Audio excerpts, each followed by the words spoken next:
everyone. Thank you so much for being here today. I'm really excited to share with you all about our summer break program. It's called Read, Learn, and Explore. And it is a really exciting program that we do every year. And I'm excited to share all about it with you. Here you can see my picture and my name and all of my contact information.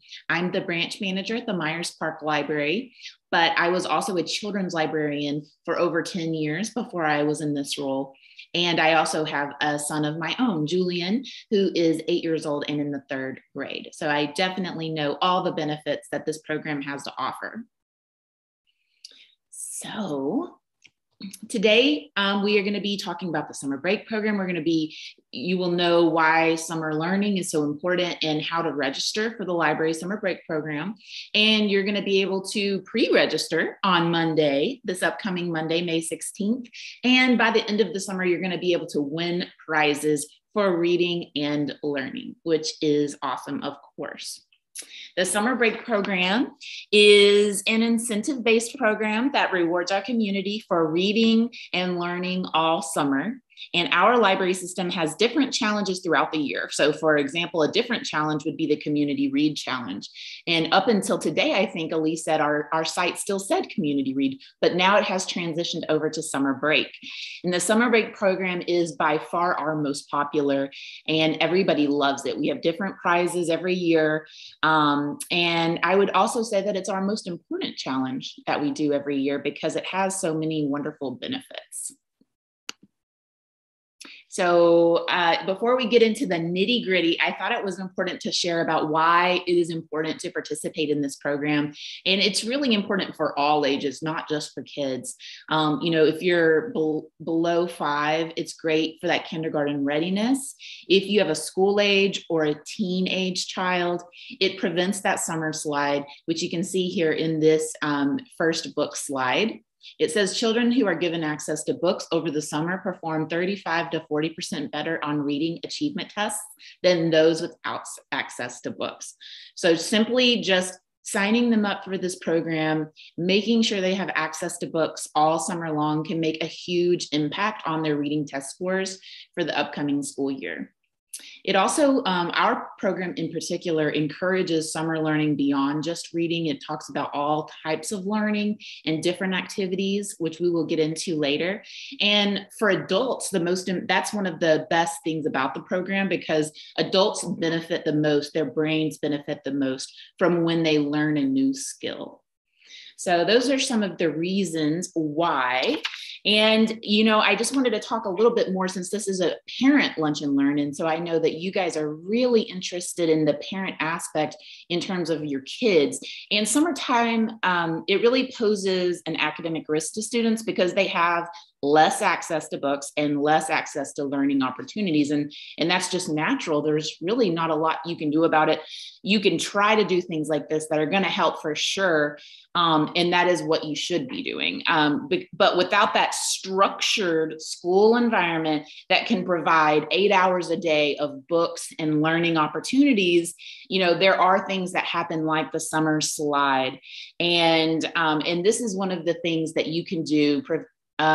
Participating in the summer break program with the library is one of the things that you can do to kind of bridge that gap from the spring into the fall. And you can prevent your child from falling behind and really help them be a high achiever in the upcoming school year. So another reason to participate is the activity badges. I really like to talk about this one because as an adult, you kind of roll your eyes. You're like, meh, an activity badge, great. But my son, I don't know about your schools, but my son's school does the class dojo, and they get badges throughout the day if they turn in their homework, if they're being respectful, all these different things. And then, and my son gets on class dojo every single day to see what badges he earned. He really likes it. So it is a great motivator, especially for kids. We have incentives with this program. We have some great incentives this year. Just for signing up, everyone will get the Wendy's Junior Frosty coupon. And so that's from little kids to adults. But then the completion prizes, they vary a little bit. If it's a baby, a child, or a teen, they can choose what they prefer between one of these water bottles or a book. And we have really good books. For this age group, we have great books. We have Captain Underpants, we have Dog Man, we have Goosebumps, we have all the ones that the eight-year-olds love. And for the older crowd, the adults, we have either a water bottle or a drawstring bag. So those are our incentives that we have this year. So coming up, I know one of the questions that already came up was the registration dates. When can I sign up? These are the dates that you need to know. And I'm very sorry, my dog is on the table. I have to get him up. Say hi, Frankie. Hello. Okay, now go get your treat.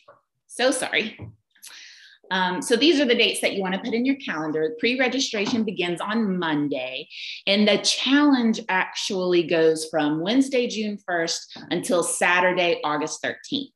So that means that you can go ahead and you can register on the website on Monday, but you're going to start logging your reading and you're logging your activities starting on June 1st. And then once you've completed the program, you can pick up your prizes anytime, or the last day to pick them up is August 20th. And we're going to come back to this slide again at the end. So if you missed anything, you'll have it there. And of course, Elise is going to send it at the end, so you'll have everything in your email. So to complete this program, pretty important information, I would say, you can enter any time that your child spends reading or you spend reading during the summer, and everything counts. That's what we like to emphasize the most. It can be books, it can be magazines, it could be listening to books, and it could even be the back of a cereal box. If they are reading, that counts. And to finish the program for ages 5 and up, they have to read at least 10 hours to finish. And that's just the minimum. You can always read more. And for ages 0 to 4, the requirement is 5 hours of reading. And you can also, something that I think is so super important, because this is what I do, participants can retroactively log any reading they've done within the challenge. So, usually I would forget for a week or so, and then I would go back and think, okay, what all books did we read this week? And then I would try and kind of log them all at once as a lump sum of time. And that worked really well for me. You can be as detailed as you want to be and say, 30 minutes, this specific book, or you can be less detailed and just kind of keep a general log. Whatever works for your family will work. And then we have activities. The activity categories include write, create, play, explore, give, and a new category this year is Queen Charlotte. Each activity is worth 20 points. To earn an activity badge, you have to do 3 activities from the category, but activities are not required to complete the challenge. So that's actually a change from last year. Last year, we required the activities. This year, you can do a combination of reading and activities, or you can just do the reading. But if you're interested in doing activities, I want to make sure that you know what all counts. Oh, I did my slides out of order. So an example from each activity category. So for reading, obviously reading everything counts. It could be a graphic novel, it could be a cereal box, it could be an audiobook. If you're a young kid and you can't read yet, it could be your mom is reading to you. That counts as well. But for the activity categories, the other categories, for the writing, it could be write a thank you card. And if it's for the younger kids, I like to say that it could be anything that's building those fine motor skills. So it could be something as simple as playing with Play-Doh. That could really go in play or write. But for the really young kids, if they're doing that, building those writing muscles in their fingers, then that could still count as a writing activity. But write a thank you card is a great one because it could be for, little kids that can just sign their name all the way up to adults.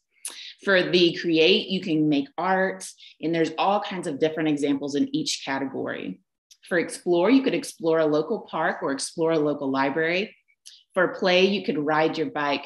And for give, you could pick up trash, you could volunteer with a local organization. There's lots of good examples of activities in each category. These are just a couple of examples. All right, so completing the challenge, let's get into the nitty gritty. For ages 5 and up, you need to earn 1,200 points total. At least 600 of those have to come from reading. So like I said earlier, that's 10 hours. So it gives the example, you could get 800 points from reading and 400 points from activities, and that would be a completion. But you cannot do 550 points from reading and then 1,200 points from activities. That is not a completion. You have to have that minimum of 10 hours reading to do the completion. And there are no activities required, and all users are encouraged to continue logging even after they complete the program. So once you complete, you can still log. The kids will still be motivated because they have those badges. And there's going to be a community goal. So if you want to help us meet that community goal of meeting that many minutes, then you want to definitely keep logging your time. So completing the challenge for the We Read, so cute, ages 0 to 4, you want to make sure that they earn 600 points total, or at least 300 points have to come from reading time, which is 5 hours. And I'm not going to go through the example again, but it's the same concept. It just has to have at least 300 points or 5 hours in order for it to be a completion. And there's no activities required to complete. Now, one thing that is different about the little kids is that if they want to participate using a paper log, they have that option this year, and you just go to your local branch to pick that up. All right, so we are back to where we started, which is the dates to remember. We have the pre-registration coming up on Monday, and the challenge dates, you can begin logging your reading starting June 1st, and it ends on August 13th. And the last day to pick up your prizes is August 20th, but you can pick them up anytime after you have completed the logging and completing the challenge. So what now? So what's up next for all of you is for you to register for the program. We want you to register your child, but also register yourself, because you're reading to your children, you're doing activities, you might even be reading for fun. And that can really help us as a library system keep a gauge on how much reading is going on in our community. And we would love to see that. Then if you're ready to, if you need help with that registration process, there's going to be a summer break playlist that Elise is going to send you after this. It's on YouTube, and it has detailed videos. They're very short, but there's a lot of them. They're about 3 minutes each. And they can say, like, watch somebody register on the website, watch somebody who forgot their password, watch somebody who has a group that they want to register, if maybe they work at a preschool. So, there are a lot of different videos on that playlist that'll be really great. You can also review the calendar of events that you have to get activity ideas. And of course, just get excited for summer break at Charlotte-Mecklenburg Library. All right, so that completes my presentation. And I have a couple of questions here. First of all, I just want to know if you have any questions.